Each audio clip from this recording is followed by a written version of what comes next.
Special web process যেটা ছিল সেটা হচ্ছে কি আমরা মোটামুটি যে ওয়েব প্রসেসিংটা পড়ি সেটা কি preliminary web process. Special web process বলতে কি বোঝায়? অ্যাডভান্স টেকনোলজি, মানে আমাদের ডাইং এর জন্য যে অ্যাডভান্স টেকনোলজিগুলো লাগে সেগুলো একটা বলা হয় স্পেশাল। এখন দেখো আমরা অনেকগুলো টেকনোলজি ব্যবহার করি। এখন আমরা যে প্রসেসগুলো অবলম্বন করি ডাইং এর জন্য, এই প্রসেস থেকে আমাদের কি কেমিক্যাল কস্ট অনেক বেশি লাগে, ওয়াটার কস্ট বেশি লাগে, না? তো আমরা কি করি, মানে আরএফটি আমরা মানুষ শুনছি তো, না? আরএফটি মানে কি আমরা জানি? Right first time. RFT means right first time. Right first time বলতে বোঝায় তুমি যে ল্যাব থেকে যে রেসিপিটা নিলা, এই রেসিপি নিয়ে আমরা আমাদের ডাইং করলাম, একবারে সেটা মিলে যাবে। সেটার জন্য আলাদা করে অতিরিক্ত আবার ডাইস যুক্ত করার কোনো প্রয়োজন নেই। সেটাকে বলা হয় আরএফটি, রাইট ফার্স্ট টাইম।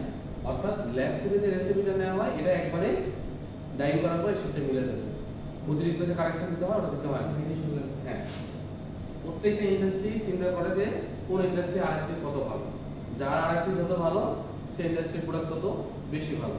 এখন আরএফটি ভালো করতে গেলে কি করতে হবে? আরএফটি এখন আরএফটি হলে কি সুবিধা নাই, অ্যাডভান্টেজটা কি? অ্যাডভান্টেজ একবারে যদি আমরা ডাইং করা যায়, পানি তো মাশাআল্লাহ, পানি কি 1 কেজি ডাইং করার জন্য 100 লিটার পানি দরকার, তাহলে কত হাজার পানির প্রয়োজন হচ্ছে? পানি কস্ট সেভ।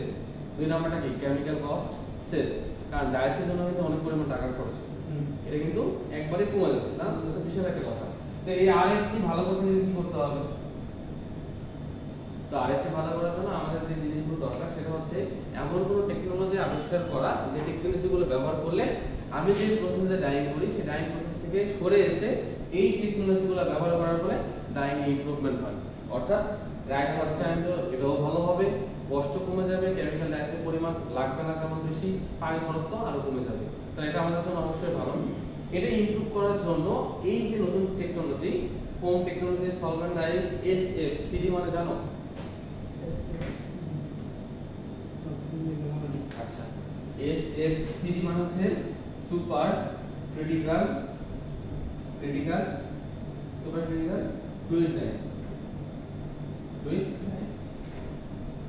ঠিক আছে, সুপার ক্রিটিক্যাল এসসিএফপি, হ্যাঁ, super critical fluid dyeing, SCFP, super critical fluid dyeing.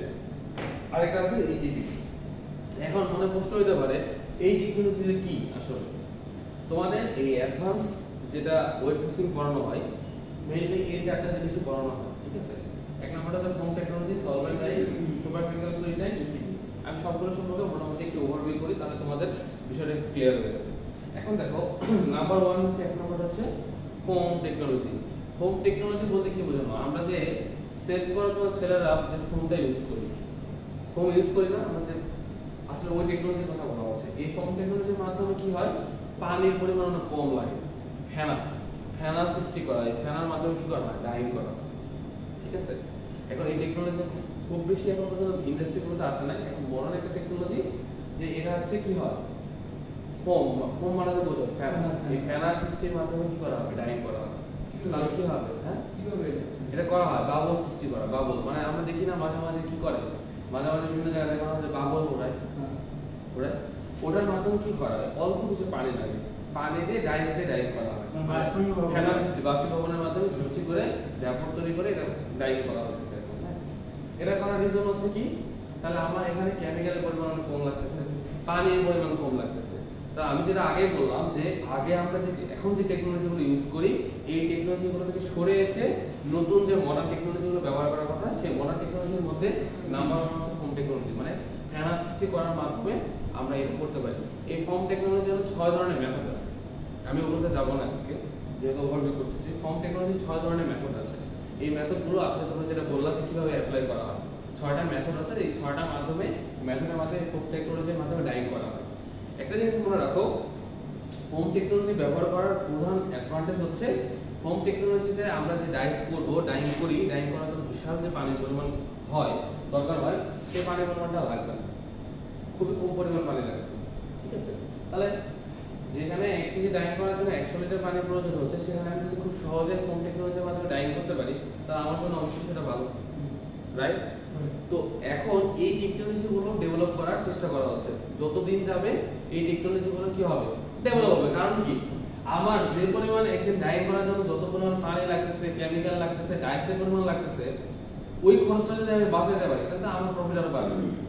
তো টেকনোলজি যদি উন্নত হবে তাহলে আমার প্রধান উদ্দেশ্য থাকে যে প্রফিট যাতে বেশি হয়। এই জন্য কিন্তু টেকনোলজিগুলো আনা হচ্ছে। ক্লিয়ার? এই জন্য যেটা করা হচ্ছে যে ফোম টেকনোলজি ব্যবহার করা হবে। এখন কিছু কিছু ইন্ডাস্ট্রি ফোম টেকনোলজি ব্যবহার করতেছে। এখন ওইভাবে ইমপ্লিমেন্টেশন হয় নাই, বাট ধীরে ধীরে ইমপ্লাই কিন্তু করা হচ্ছে যে এই টেকনোলজি ব্যবহার করে আসলে কস্ট কমানো যায় কিনা। নাম্বার 2 হচ্ছে সলভেন্ট ডাই।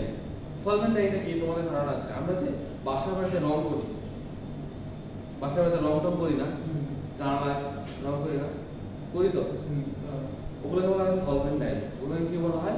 Solvent die.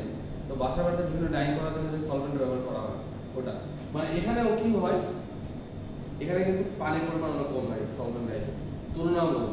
ঠিক আছে, এটা থেকে তুলনামূলক কি এগুলোতেও পানির পরিমাণ অনেক কম লাগে সলভেন্ট ডাই।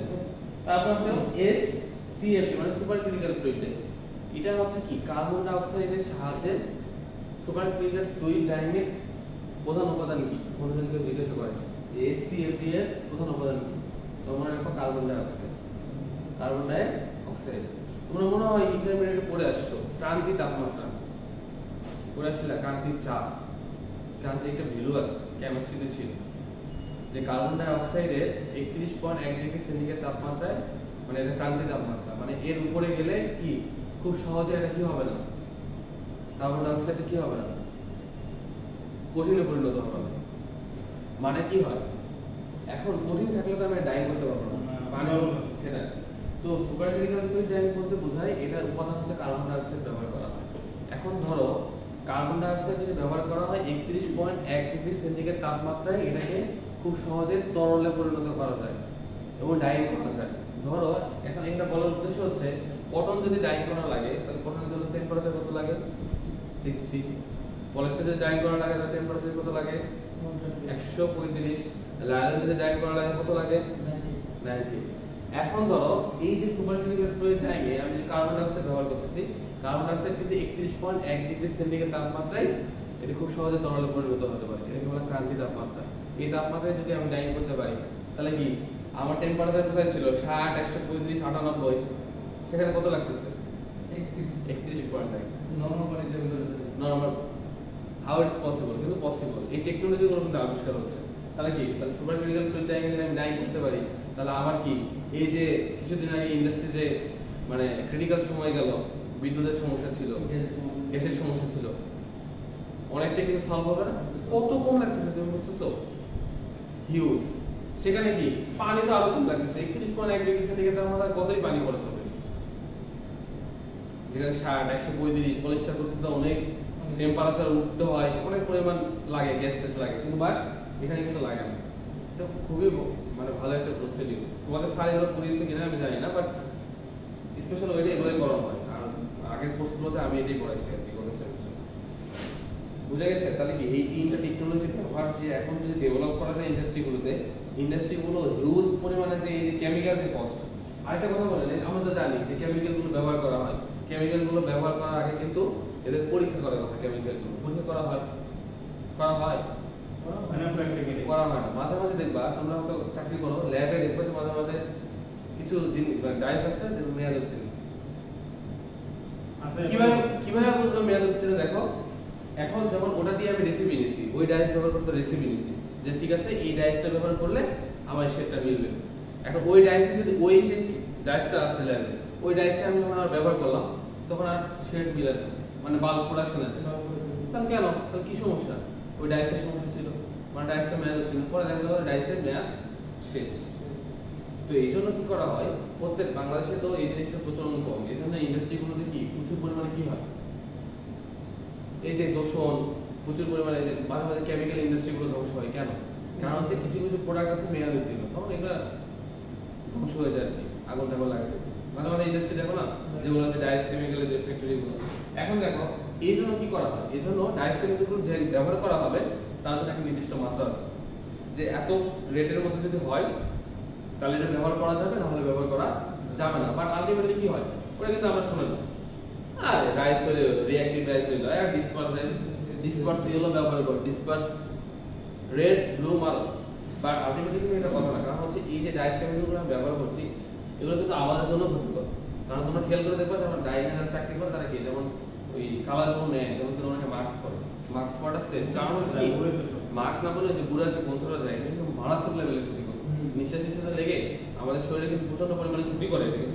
আমি যখন যে চাকরি করতাম তখন দেখতাম যে নাকে একটা ঢুকলে একটা মানে একটা আশ আসে, মানে একটা গন্ধ আসে, বাট এটা কিন্তু প্রচন্ড লেভেলে ক্ষতি করে এগুলো।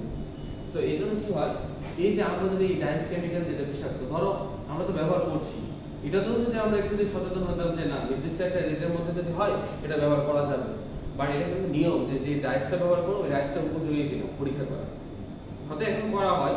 এখন ধরো মনে করো করাই হয় না, এখন যদি এই যে টেকনোলজিগুলো ব্যবহার করছি, এই মডার্ন টেকনোলজি ব্যবহার করলে এই মডার্ন অটোমেটিক কি হবে, প্রবলেমটা সলভ হয়ে যাবে।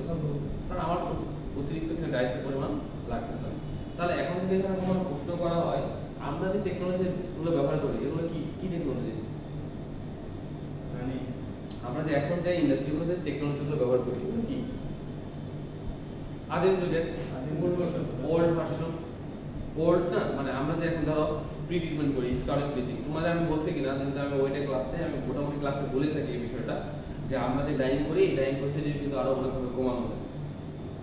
যেমন ধরো আমরা স্কারিং করি, ব্লিচিং করি, সিকুয়েস্টারিং এজেন্ট এগুলো কিন্তু লাগে, তাই না? এখন ধরো এই কেমিক্যালগুলোর পরিবর্তে যদি অনেকগুলো কেমিক্যাল যেমন হাইড্রোজেন পারঅক্সাইড ব্যবহার করা হয় ব্লিচিং এর জন্য, স্কারিং এর জন্য কি সোডিয়াম হাইড্রোক্সাইড, সিকুয়েস্টারিং এজেন্ট ব্যবহার করা হার্ডনেস কমানোর জন্য, এগুলো ব্যবহার করা হয়।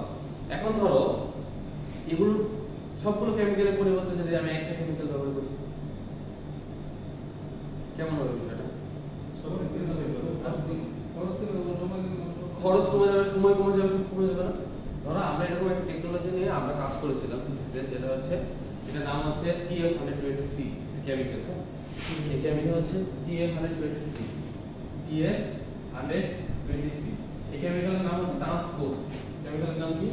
ট্রান্সপোর্ট। এটা একটা মাল্টি ফাংশনাল এজেন্ট। কি এটা? Multi functional agent. এখন আমি তোমাদের বলি এটা কেন বললাম। আমরা যে স্কারিং অনেকগুলো কেমিক্যাল ব্যবহার করলাম, এখন এই যে মাল্টি ফাংশনাল এজেন্ট এর কাজ হচ্ছে স্কারিং এর কাজ কি ন্যাচারাল ইম্পিউরিটিস দূর করা। এই ফাংশনটা ব্যবহার করলে ন্যাচারাল ইম্পিউরিটিস দূর হয়ে যাবে, হোয়াইটনেস ইনডেক্স মানে ব্রাইটনেস বেড়ে যাবে, সিকুয়েস্টারিং এর যে হার্ডনেস দূর হয় এই হার্ডনেসটা দূর হয়ে যাবে। তাহলে দেখো এই টেকনোলজি দেখো, আবার দেখো এটা কিন্তু 50 থেকে 60 এর মধ্যে ডিগ্রি সেন্টিগ্রেড তাপমাত্রা ডাইং করা যায়। 50 থেকে 60 ডিগ্রির মধ্যে ডাইং করা যাবে কটনের। এখন দেখো এতগুলো আমার কেমিক্যাল আমরা সিকুয়েস্টারিং এজেন্ট ব্যবহার করতে হলো না, স্কারিং এজেন্ট সোডিয়াম হাইড্রোক্সাইড ব্যবহার করতে হলো না, ব্লিচিং এজেন্ট হাইড্রোজেন পারঅক্সাইড ব্যবহার করতে হলো না, সবগুলোর পরিবর্তে আমি একটা কেমিক্যাল মাত্র ব্যবহার করছি। তাহলে কি হইল? এখানে কি কেমিক্যাল সেভ, ওয়াটারের পরিমাণ অনেক কম লাগে, ওয়াটার সেভ, তারপর কি এফিসিয়েন্সি বাড়লো, প্রোডাকশন বাড়লো, সবকিছু বাড়লো না, ডাইং প্রসিডিউরও কিন্তু কমে গেল। যেমন স্কারিং করতে গেলে কিছুক্ষণ দিয়ে চালানো হয়, হাইড্রোজেন পারঅক্সাইড কিছুক্ষণ চালাতে হয় কিন্তু এখানে কিন্তু গ্যাসেরও খরচ হয়। আমি তো জানি কিছুক্ষণ দেওয়ার পরে একটু চালাতে হয়, গাড়ি আবার দেওয়া লাগে, এভাবে চালাতে হয়। আবার হাইড্রোজেন পারঅক্সাইড ক্লিয়ার না হলে আবার দেবো, আবার হাইড্রোজেন পারঅক্সাইড ক্লিয়ার করে, এরকম করতে হয়। বাট এটা একটা এমন একটা কেমিক্যাল বাংলাদেশের এখন মোটামুটি অনেকগুলো ইন্ডাস্ট্রিতে এটা প্রচলন শুরু হয়েছে। মাল্টি ফাংশনাল এজেন্ট বলা হয় এগুলোকে, TF120C, TF125, 154 এরকম ধরনের নাম দিয়ে এটাকে একটা বলা হয় মাল্টি ফাংশনাল এজেন্ট।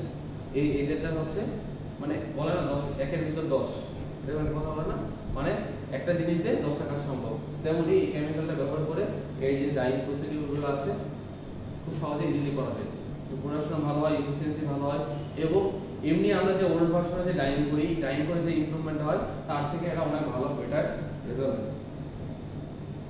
বুঝছো? এই টেকনোলজিগুলো যে টেকনোলজি বলতেছি এগুলো কিন্তু মডার্ন টেকনোলজি, এগুলোই স্পেশাল ওয়েটে পাবো মডার্ন টেকনোলজি। তাহলে অবশ্যই এগুলো ভালো, তাই না? আচ্ছা, এটা কথা বললাম। তাহলে এখান থেকে একটা কোশ্চেন আসতে পারে যে আমাদের ওল্ড ভার্সনে যে ডাইং করা হয় এবং মডার্ন টেকনোলজিতে যে ডাইং করা হয়, তাহলে আমরা কেন মডার্ন টেকনোলজিকে প্রিফার করব? Why we prefer modern technology?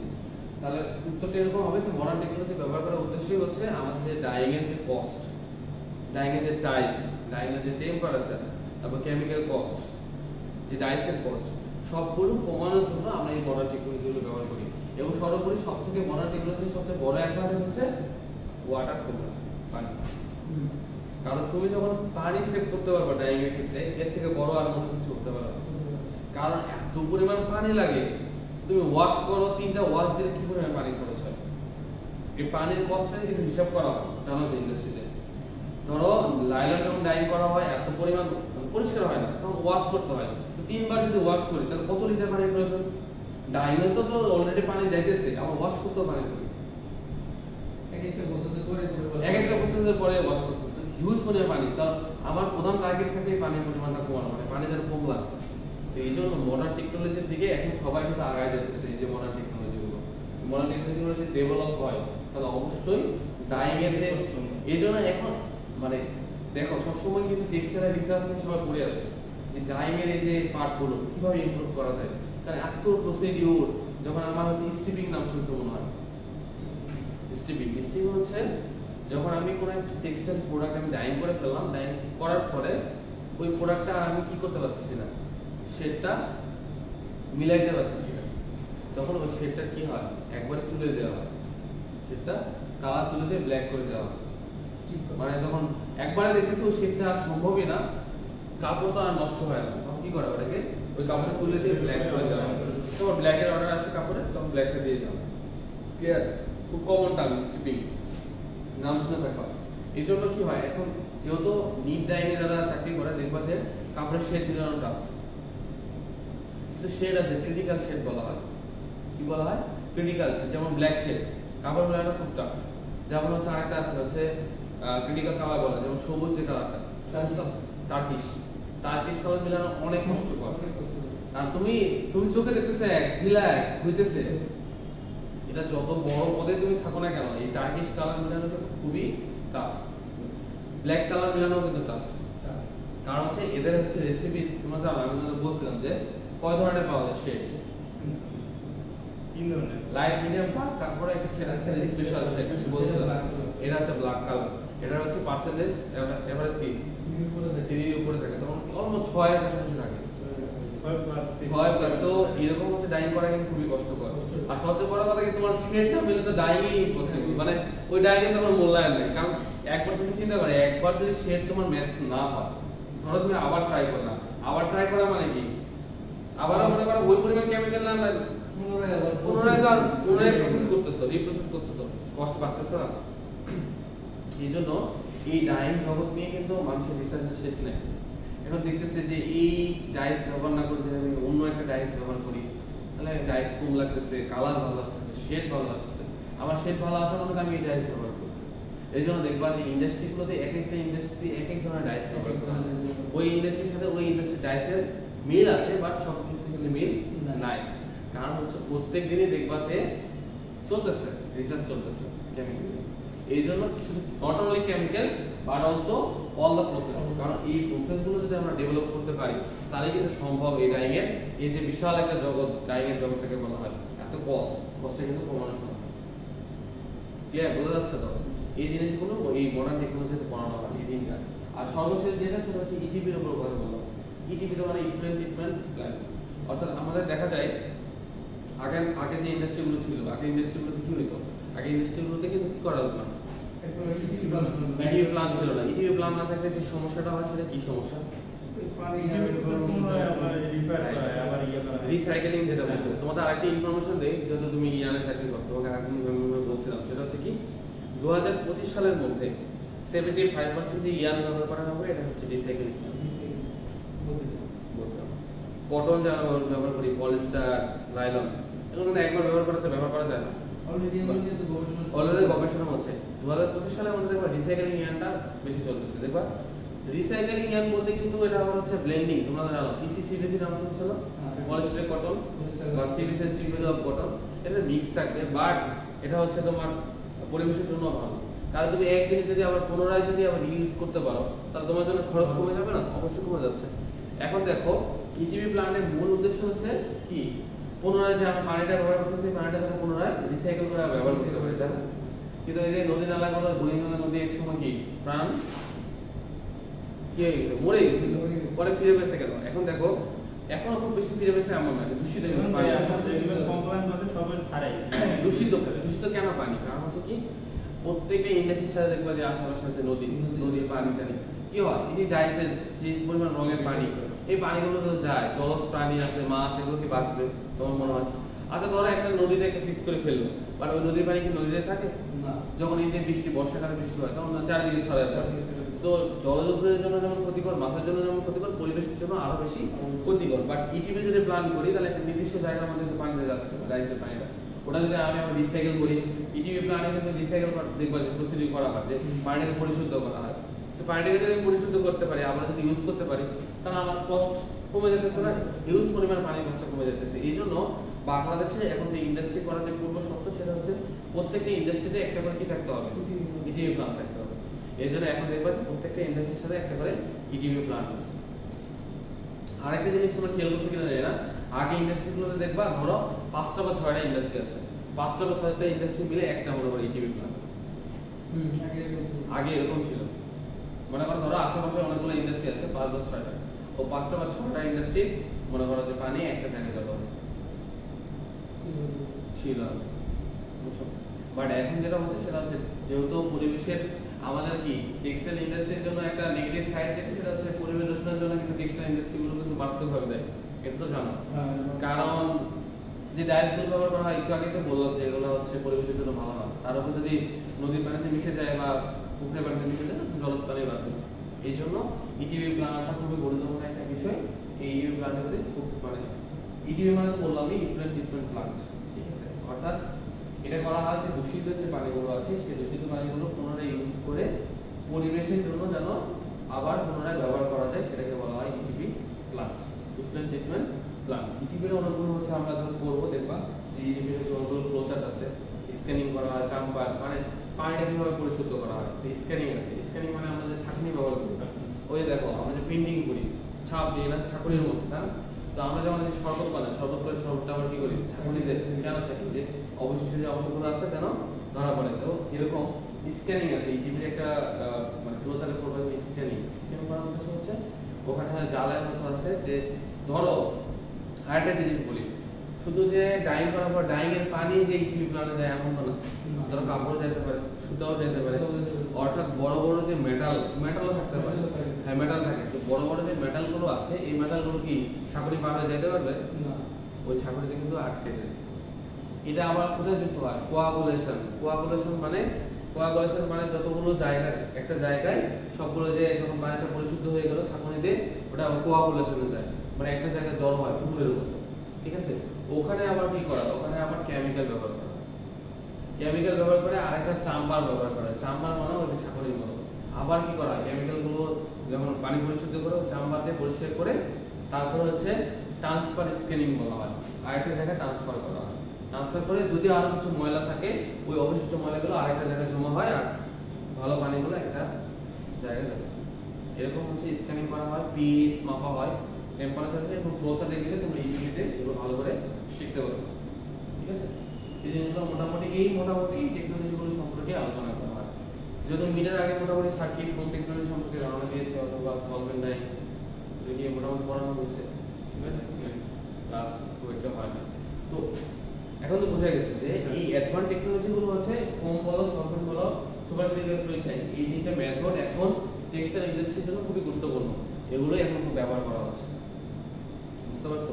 এই ব্যবহার করার কারণে কিন্তু আমাদের এই টেকনোলজিগুলো ডেভেলপ হচ্ছে। এটা মনে রাখো টেকনোলজি যদি ডেভেলপ হয় হইতে থাকে আর এগুলো যদি আসে তাহলে ডাইংয়ের কস্টটা কমে যাবে।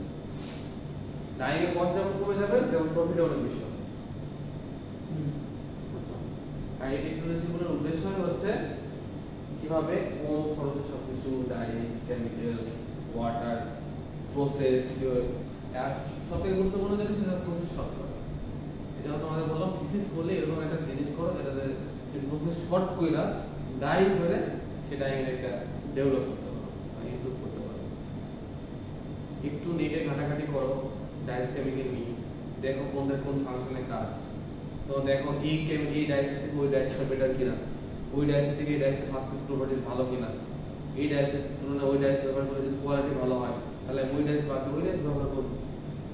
কিন্তু মিনিমাম আপনার ফ্যাক্টরি গুলো চাইছেন কম দামে ডাইস ভালো মন্দটা রাইট এখানে একটা আন্ডারস্ট্যান্ড কারণ কি হয়েছে কষ্টের ব্যাপার ডাইস কেমিক্যাল অনেক কষ্ট আছে এই জন্য তো ইন্ডাস্ট্রি গুলো এরকম। মানে একই জিনিস যেমন যে কাজে হ্যাঁ। 200 টাকা ওটার দাম 500 টাকা। 500 টাকা তো তো 500 টাকা নেবে 500 না। টাকা নেবে না। তোমাকে যত দাম নেবে। এটা একটা প্রবলেম ইন্ডাস্ট্রি গুলো, যেন খরচ কম হয়, প্রফিট বেশি হয়। আমরা বাইন্ডার ব্যবহার করি 130 টাকা, যেটা সচরাচর। একই জিনিস একই কাজ, একটা আছে 505 টাকা। ওই 130 টাকা তুমি 505 টাকা। কেউ নেবে না। কম খরচে ব্যবহার করতেছে এই জিনিসগুলো। বিশেষ করে ব্যয়বহুল তো আপনার প্রিন্টিং জগৎ। সব হ্যাঁ। ব্যয়বহুল সবচেয়ে প্রিন্টিং, মানে তো সব কেমিক্যাল আর ডাইস। ডাইস কেমিক্যাল ছাড়া অন্য কিছু নাই। কিছু নেই, দেখা যায় 1 কেজি পানি দিলে ওর মধ্যে 500 গ্রাম কেমিক্যাল ডাইস আছে। খুব গুরুত্বপূর্ণ একটা বিষয় এই জিনিসগুলো। সো এই জিনিসগুলো সম্পর্কে একটু ধারণা রাখলে আমরা যে মডার্ন টেকনোলজি গুলো, মানে তোমরা একটু গবেষণা করবা, ভালোভাবে মানে নেটে সার্চ করবা যে আসলে এই জিনিসগুলো ব্যবহার করে কি করা যায়, আরো কিভাবে ডেভেলপ করা যায়। যেহেতু তোমরা আমাদের ফিউচার টেক্সটাইল ইঞ্জিনিয়ার, তো তোমরা আরো বেশি গবেষণা করে কিভাবে ডেভেলপ করা যায়, প্রসেসগুলো শর্ট করা যায়, এভাবে মানে করবা, তাহলে ভালো হবে। সো এই হলো মোটামুটি তোমাদের মডার্ন টেকনোলজি সম্পর্কে আলোচনা। ঠিক আছে, কোনো কোশ্চেন আছে এখানে? ঠিক আছে, আজকে তাহলে এই পর্যন্তই। ক্যামেরাটা হচ্ছে অফ করে